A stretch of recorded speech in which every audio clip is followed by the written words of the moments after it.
దగ్గర ఉండి ఆర్బీకే వ్యవస్థను నిర్వీర్యం చేసి, ఈ క్రాప్ అనే వ్యవస్థను నిర్వీర్యం చేసి, దగ్గర ఉండి సీఎం యాప్ అని continuous monitoring of agricultural price and procurement అని చెప్పి ఆర్బీకే స్థాయిలో మనం అలర్ట్ సిస్టమ్స్ పెట్టి, ఆర్బీకేలో పోస్టర్లు పెట్టి, ఏ పంటకైనా కూడా ఈ రేటు కన్నా తక్కువ రేటుకు అమ్మే పరిస్థితి ఉంటే వెంటనే నోటిఫికేషన్ మనకు వస్తూ, వెంటనే గవర్నమెంట్ ఇంటర్వ్యూన్ అవుతూ 7,800 కోట్లు మనం ఖర్చు చేస్తూ పంటల కొనుగోలులో కాంపిటీషన్ క్రియేట్ చేసి రైతులకు తోడుగా ఉండం. ఈరోజు ఆ పరిస్థితి లేదు. అందుకనే ఈరోజు ఏ పంటకు కూడా గిట్టుబాటు ధర రాని పరిస్థితి ఈరోజు కనిపిస్తూ ఉంది. ఇక ఒకసారి విద్యారంగం చూడు, నాడు నేడు గాలికి ఎగిరిపోయింది, ఇంగ్లీష్ మీడియం గాలికి ఎగిరిపోయింది, టోఫుల్ చదువులు గాలికి ఎగిరిపోయాయి, గోరుముద్ద నీరు గారిపోయిన పరిస్థితులు, 8వ తరగతి పిల్లలకు ట్యాబులు ఇచ్చేది గాలికి ఎగిరిపోయింది, ఇంగ్లీష్ మీడియం చదువులు పిల్లలకు ఎండమావైపోయినాయి. సరే, ఎన్ని పక్కన పెడదాం, నాడు నేడు పనులు ఆగిపోయాయి. సరే, కాస్త ఇవన్నీ పక్కన పెడదాం. పెద్ద చదువులు చదువుతా ఉన్న పిల్లలకు ఏ త్రైమాసికం అయిపోతూనే, ఆ త్రైమాసికం అయిపోయిన వెంటనే వాళ్లకు ఫీజు రీఎంబర్స్మెంట్ కింద ఫీజులు ఇచ్చేవాళ్ళం మన ప్రభుత్వంలో. విద్యా దీవెన, వసతి దీవెన అని చెప్పి గొప్పగా ప్రభుత్వం అమలు చేసే పథకాలు. ఏ క్వార్టర్ అయిపోయిన వెంటనే ఆ క్వార్టర్. అలాంటిది మొట్టమొదటిసారిగా జనవరి, ఫిబ్రవరి, మార్చికి సంబంధించిన క్వార్టర్ 2024 మార్చి 16 ఎన్నికల కోడ్ వచ్చింది.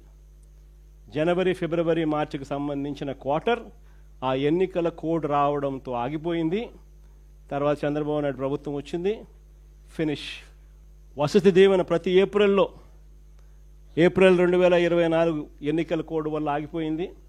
మళ్ళా ఏప్రిల్ 2025 మళ్ళా రెండవ ఇన్స్టాల్మెంట్ వసతి దీవెన 1,100 కోట్లు ఏప్రిల్ 2024, 1,100 కోట్లు ఏప్రిల్ 2025, 2,200 కోట్లు. ఇచ్చిందంతా 0. ఈరోజు పిల్లలకు చదువులు ఆగిపోతా ఉన్న పరిస్థితులు. చదువుకునేదానికి పేదవాడు ధైర్యం చేయడంలా ఈరోజు ఇంజనీరింగ్ కాలేజీలో చేరడానికి. చదువుతా ఉన్న పిల్లడికి ఈరోజు సర్టిఫికెట్లు అందడంలా. కాలేజ్ యాజమాన్యాలు ఈరోజు పిల్లలను చదివించాలి అని అంటే, తీసుకోవాలంటే భయపడతా ఉన్న పరిస్థితులు. ఇది విద్యారంగం పరిస్థితి. ఇంకా కాస్త ఒకసారి అడుగు ముందుకేసి చూస్తే, ఇక వైద్య రంగం గురించి నేను చెప్పాల్సిన పనుల. ఆరోగ్యశ్రీ అన్నది 25 లక్షల దాకా ప్రతి పేదవాడు దర్జాగా ప్రైవేట్ హాస్పిటల్కి పోయి, నెట్వర్క్ హాస్పిటల్కి పోయి వైద్యం చేయించుకొని వచ్చే పరిస్థితి. 25 లక్షల దాకా ప్రతి పేదవాడికి ఉచితంగా వైద్యం అందే పరిస్థితి. 3,300 ప్రొసీజర్లకు వైద్యం అందిస్తూ ఉన్న పరిస్థితి. ఈరోజు ఆరోగ్యశ్రీకి ఈ పెద్ద మనిషి గత 16-17 నెలల నుంచి పెట్టిన బాకీ. మామూలుగా ఆరోగ్యశ్రీ నడపాలంటే నెలకు 300 కోట్లు అవుతుంది ఖర్చు. ఈ 17 నెలలు, 16 నెలలు ఇంటూ 300 అంటే దాదాపుగా 4,500 కోట్లు. ఈ పెద్ద మనిషి 1000 కోట్లు కూడా ఇలా, దాదాపుగా 3,500 కోట్లు బకాయిలు.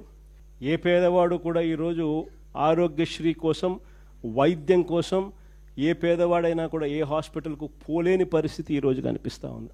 ఇంకా ఆరోగ్య ఆసరా గురించి నేను చెప్పాల్సిన పనులు. ఆరోగ్యశ్రీ పరిస్థితి ఈ మాదిరిగా ఉంటే, ఇంకా వైద్యం అందిన తర్వాత ఆపరేషన్ పీరియడ్లో ప్రతి పేదవాడికి నెలకు 5,000 రూపాయలు ఇచ్చి రెస్ట్ పీరియడ్లో సహాయంగా ఉండే గొప్ప కార్యక్రమం మన ప్రభుత్వ హయాంలో అమలయ్యేది.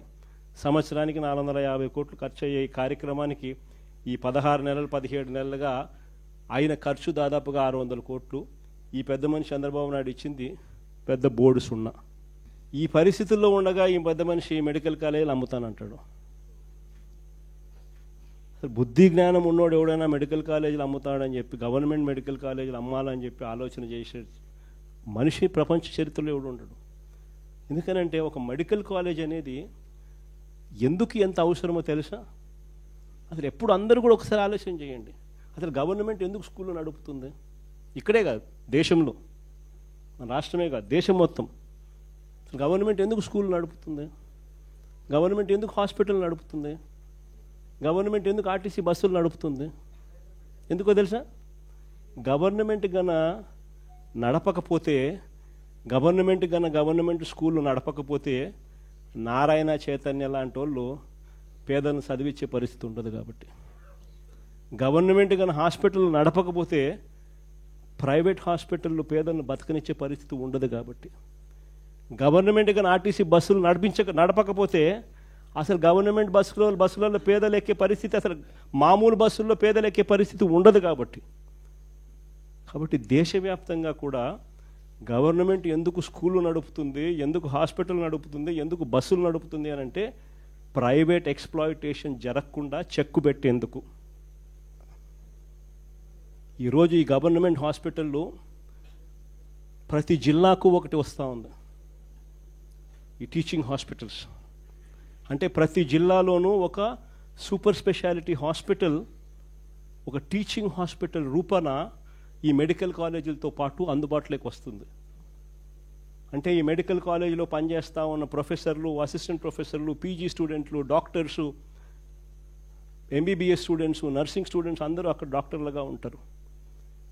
డిఫరెంట్ ఫ్యాకల్టీస్తో ఒక సూపర్ స్పెషాలిటీ టీచింగ్ హాస్పిటల్ ప్రతి పేదవాడికి జిల్లాలో అందుబాటులో ఉంటుంది.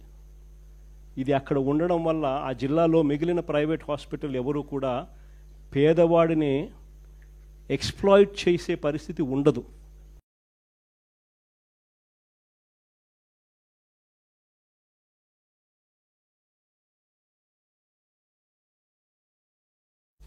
ఒక గొప్ప విప్లవం ఇది. పేదవాడికి ఉచితంగా వైద్యం అందాలి అని అంటే, ప్రైవేట్ ఎక్స్ప్లాయిటేషన్ సిస్టంలో నుంచి తీసేయాలి అని అంటే ఖచ్చితంగా మెడికల్ కాలేజీలు ఎంత అవసరమో చెప్పే ఒక గొప్ప అంశం ఇది. మరోవైపున దీంట్లో వచ్చే సీట్లు, ఆ సీట్ల ద్వారా మన పిల్లలకు ప్రతి జిల్లాలోనూ అవైలబుల్గా ఉంటారు. ఒక గొప్ప కార్యక్రమానికి చంద్రబాబు నాయుడు అనే వ్యక్తి స్కాముల కోసం అని చెప్పి ఏకంగా మెడికల్ కాలేజీను 5,000 కోట్లు ఖర్చు పెట్టే కార్యక్రమానికి చెయ్యలేమని చెప్పి మూసేస్తా ఉన్నాడు. నాకు ఆశ్చర్యం అనిపించింది. 8,000 కోట్ల రూపాయలతో ఈ పథకాన్ని మొదలుపెట్టి మన హయాంలోనే 5 కాలేజీలను మనం జాతికి అంకితం చేసినాం, స్టార్ట్ చేసినాం. మరో 2 కాలేజీలు పులివెందుల, పాడేరు చంద్రబాబు నాయుడు ప్రభుత్వం రాకమునిపే వాటిలో కూడా కోర్సులు స్టార్ట్ చేసే విధంగా వాటికి కూడా అనుమతులు వచ్చేసినాయి. అంటే దాదాపుగా 17 కాలేజీలలో 7 కాలేజీలు మోరల్లెస్ ఫుల్ ఫ్లెడ్జ్డ్ కాలేజెస్గా తయారైనాయి. ఇంకొక 5,000 కోట్లు ఏముందండి 5 సంవత్సరాలలో? సంవత్సరానికి 1000 కోట్లు చూస్తూ ఆడుతూ పాడుతూ పెట్టుకోలేమా? అసలు నిజంగా 5,000 కోట్లు నేను పెట్టలేనని చెప్పి అంటా ఉండే ఈ పెద్ద మనిషి ఆడ అమరావతిలో చేస్తూ ఉండేది ఏంది? ఏం చేస్తూ ఉన్నాడు? ఈయన ప్రాజెక్ట్ రిపోర్ట్ ప్రకారమే 1,00,000 కోట్లు కావాలన్నాడు. ఈయన ప్రాజెక్ట్ రిపోర్ట్ ప్రకారమే మొదటి దఫా 50,000 ఎకరాలను డెవలప్ చేయడానికి ఎకరాకు 2 కోట్ల రూపాయలు అక్కడ ఇన్ఫ్రాస్ట్రక్చర్ కాస్ట్ అవుతుంది అని చెప్పి ప్రొజెక్ట్ చేసినాడు. అంటే ఏంది ఇన్ఫ్రాస్ట్రక్చర్ అంటే? ఏంది? బిల్డింగ్లు కట్టడానికి కాదు, రోడ్లు వేయడానికి, కరెంట్ వేయడానికి, డ్రైనేజీలు ఇవ్వడానికి. వీళ్ళ ప్రకారమే 50,000 ఎకరాలు గతంలో చేసిన దానికి 1,00,000 కోట్లు అవుతుంది, 1,00,000 కోట్లు ఖర్చు అవుతుందనంటే గత ప్రభుత్వం చంద్రబాబు నాయుడు ఉన్నప్పుడు 4,500 కోట్లు ఖర్చు పెట్టారు. మిగిలిన 95,000 కోట్లు ఎక్కడి నుంచి తీసుకొని వచ్చి పెడతారు? మొదటి నుంచి నేను అడుగుతా ఉన్న ప్రశ్న అదే. ఈ 95,000కు ఎక్కడి నుంచి తీసుకొచ్చి పెడతారని చెప్పి ప్రజలు అడుగుతా ఉన్నప్పుడు ఈ పెద్ద మనిషి ఇంకో 50,000 ఎకరాలు కావాలంటున్నాడు. ఆ 50,000కి అదే పరిస్థితి ఇట్టుంది. ఇంకొక 50,000 కావాలంటున్నాడు. దానికి ఇంకో 1,00,000 కోట్లు.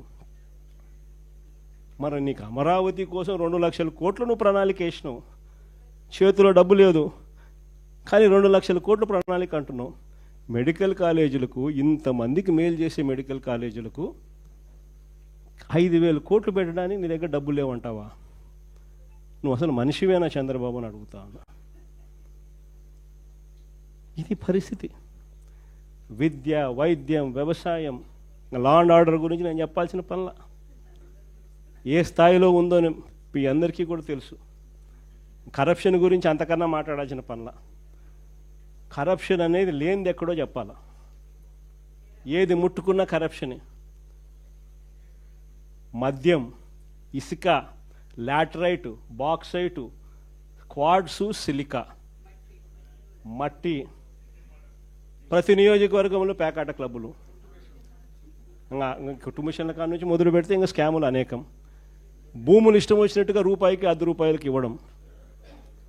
కరెంటు కొనుగోలు మనం ₹2.49 మనం కరెంటు కొనుగోలు చేసి రైతులకు మేలు చేసే విధంగా మనం అడుగులేస్తే వీళ్ళు ₹4.60 ఆ రోజు యాగి చేసిన వాళ్ళు ఈరోజు ₹4.60 కరెంటు పీపీఎల్ అగ్రిమెంట్లు ఎంటర్ అవుతున్నారు. ఏది చూసుకున్నా స్కాములే. రాష్ట్రానికి రావాల్సిన ఆదాయం రాష్ట్రానికి రావడంలా, దారి మళ్ళీ ఇలా జోబిలేకపోతా ఉంది. కాబట్టి రాష్ట్రానికి రావాల్సిన ఆదాయాలు తగ్గుతున్నాయి. రాష్ట్ర ఖజానాకు ఆదాయాలు ఎందుకు తగ్గుతున్నాయనంటే ఖజానాకు రావాల్సిన ఆదాయం ఖజానాకు రావడంలా. మన హయాంలో ఇసుక ఎగ్జాంపుల్ చెప్తా, 750 కోట్లు సంవత్సరానికి ఖజానాకు వచ్చేది. ఈరోజు ఖజానాకు రూపాయి రావడంలా. ఇసుక రేటు మన హయాంలో కన్నా డబల్ రేటు. అంటే ఆ ఆదాయం ఖజానాకు రాకోకుండా దారి మళ్ళుతా ఉంది. తెలుగుదేశం పార్టీ వాళ్ళ జోబులు లేకపోతా ఉంది. జిఎస్టీ ఎందుకు తగ్గుతూ ఉందంటే దానికి కారణం రాష్ట్రానికి రావాల్సింది వస్తూ ఉంటే కదా. ప్రతి విషయంలోనూ కూడా ఇసుకే అంతే, మట్టి అంతే, క్వార్ట్స్ అంతే, సిలికా అంతే, మైన్లలో నుంచి నేరుగా వాళ్ళకి పోతాం, వాళ్ళ జోబీలో లేకపోతా ఉంది. అందుకని రాష్ట్రానికి సంబంధించిన ఆదాయం రాకుండా ఇలా పర్సనల్ జోబీలు లేకపోయి రాష్ట్ర ఖజానా దివాలా తీస్తూ ఉంది. 17 నెలల్లో 2 లక్షల కోట్ల అప్పు. మనం 5 ఏళ్లలో చేసిన అప్పుకు 57% అప్పు కేవలం 16 నెలల్లో. ఈ డబ్బంతా ఎక్కడికి పోతా ఉంది? ఓ స్కీమ్ లేదు, మన పాత స్కీములన్నీ రద్దు, కొత్త స్కీములు ఏవి లేవు. మరి డబ్బంతా ఎక్కడికి పోతా ఉంది? ఎక్కడికి పోతా ఉంది డబ్బంతా? ఎవరి జోబీల్లోకి డబ్బు పోతా ఉంది? నిజంగా ఈరోజు పరిస్థితి రాష్ట్రంలో ఏ స్థాయిలో ఉంది అనేదాన్ని చెప్పడానికి ఎన్ని నిదర్శనాలు.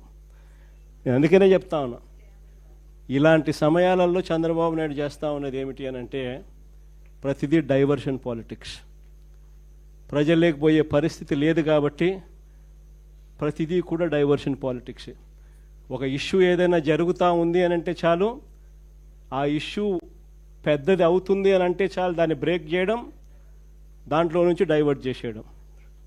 ఆ టాపిక్ డైవర్ట్ చేసే విషయాలలో గుళ్ళు కనిపిస్తాయి, గోపురాలు కనిపిస్తాయి, ఇంకా రకరకాల ఆరోపణలు కనిపిస్తాయి, రకరకాల మనుషుల మీద బురద జల్లే కార్యక్రమాలు కనిపిస్తాయి. ఇవన్నీ కూడా కనిపిస్తూ ఉన్నాయి. నేను మీ అందరితో కూడా ఒకటే చెప్తా ఉన్నా, చంద్రబాబు నాయుడు అనే వ్యక్తి ప్రజల్లోకి పోయే పరిస్థితి లేదు. సజావుగా ఎలక్షన్ జరుపుకునే పరిస్థితి అంతకన్నా లేదు. సజావుగా ఎలక్షన్ జరిగితే చంద్రబాబు నాయుడుకు డిపాజిట్లు రావన్న సంగతి చంద్రబాబుకు తెలుసు. కాబట్టే ఈ పెద్ద మనిషి ఎన్నికలు సజావుగా జరిగించే కార్యక్రమం చెయ్యడు.